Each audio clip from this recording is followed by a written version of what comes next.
Hello, you're watching AN English News with me, Mohammed Harif Tufan.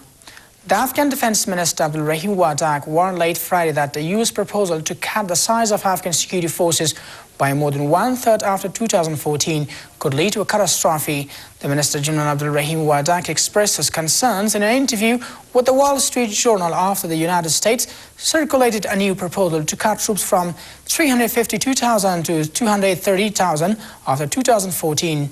Nobody at this moment, based on any type of analysis, can predict what will be the security situation in 2014.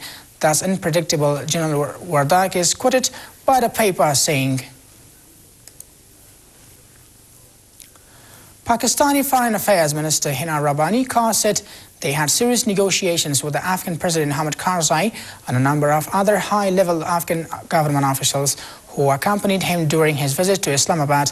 Afghan government officials, ahead of the President Karzai visit to Islamabad, said he is due to put pressure on the Pakistani officials to pave the way for meeting the Taliban leaders at Taliban Council based in Quetta, city of Pakistan.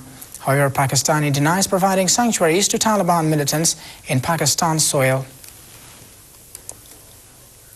Afghan President Hamid Karzai, while speaking during a trilateral talks between Pakistan, Iran and Afghanistan in Islamabad, said the barriers between Afghanistan and Pakistan should be eliminated swiftly. The trilateral summit between Pakistan, Afghanistan and Iran include today in Islamabad with the three presidents greeting to chart a political solution in Afghanistan. President Karzai said the barriers between Kabul and Islamabad should be removed as soon as possible in a bid to further accelerate Afghan peace talks with the militant groups in Afghanistan to end the decade-long war in the country. Taliban militants group in Afghanistan denied the comments of President Hamid Karzai for trilateral talks between the Afghan government, Washington and the Taliban group. Afghan President Hamid Karzai recently told Wall Street Journal that has told talks with the Taliban group, and there have also been some contacts between the Taliban and the Afghan government. Taliban spokesman Zabiullah Mujahid, following a state, said the Taliban group has not held talks with the unauthorized government of Kabul, and they do not have any intention to negotiate with Karzai's administration. UN Secretary General Ban Ki-moon urged the Afghan government to prioritize fight against opium cultivation, production and drug smuggle. While speaking during a UN session, Ban Ki-moon pointed towards Paris Pact and said drug smuggle from Afghanistan still remains a serious concern. Around 50 states vow to fight against narcotics and opium cultivation in Afghanistan based on the Paris Pact. However, the pact and various other efforts put in place by the Afghan government but failed to reduce opium cultivation and smuggle in Afghanistan. NATO has no intention of intervening in Syria even if a UN mandate to protect civilians emerges.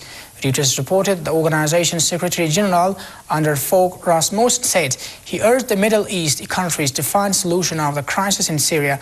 We have no intention whatsoever to intervene in Syria, Mr. Rasmussen said, while NATO had acted under the United Nations mandate to protect civilians in Libya. It also had support from some Arab countries.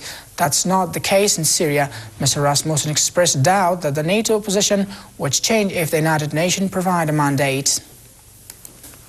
A suicide attacker on a motorcycle has blown himself up close to a mosque in northwest Pakistan, killing at least 26 people and left more injured.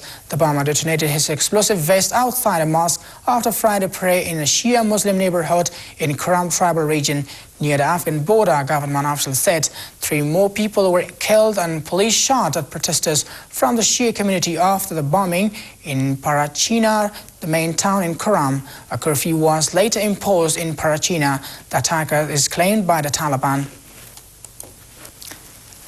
And that's all for now. Thank you for watching, and Allah Hafiz.